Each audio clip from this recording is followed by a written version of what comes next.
ధ్యానయోగం ధారణా మార్గం.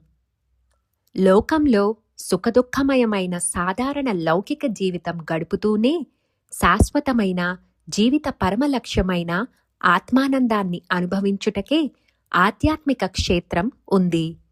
అనాది నుండి ఆధ్యాత్మిక క్షేత్రంలో అనేక మార్గాలున్నాయి. దేశ కాల పరిస్థితులను బట్టి ఆయా మార్గాలు ఏర్పడ్డాయి.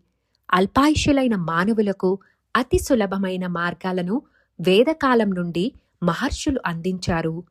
తక్కువ సమయంలో ఎక్కువ శ్రమ లేకుండా సులభంగా ఫలితం రావడానికి అన్ని విషయాలలో ప్రయత్నం చేయుట సహజం. అదేవిధంగా ఆధ్యాత్మిక మార్గాలు కూడా ఉన్నాయి. గమ్యం ఒక్కటే అయినా అనేక మార్గాలకు కారణాలు అనేకంగా ఉన్నాయి. ప్రస్తుత కాలానుగుణంగా మిక్కిలి సులభంగా అందరికీ అందుబాటులో ఉండే విధంగా ధ్యానప్రస్థం ద్వారా ధారణా మార్గంలో ధ్యాన యోగాన్ని అభ్యసించుటకు అవకాశం ఉంది. సంపూర్ణ శ్రద్ధ, విశ్వాసం, ఆసక్తి కలవారందరూ అర్హులే.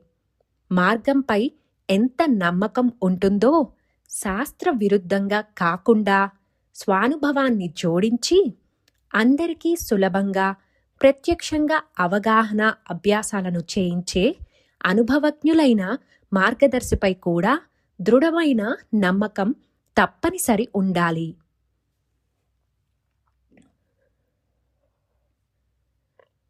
తెలిసిన విషయాలలో మొహమాటం లేకుండా సందేహ నివృత్తి చేసుకుంటేనే సాధనలో అభివృద్ధి ఉంటుంది.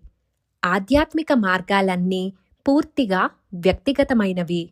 అందులో ప్రధానమైన ఆత్మానంద సాధన వ్యక్తిగతంగా సాధించవలసిందే. అవగాహన వేరు, అభ్యాసం వేరు.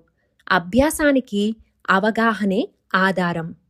ముందు క్షుణ్ణంగా అవగాహన చేసుకోవడానికి ప్రయత్నం చేయాలి. ధ్యానప్రస్థం.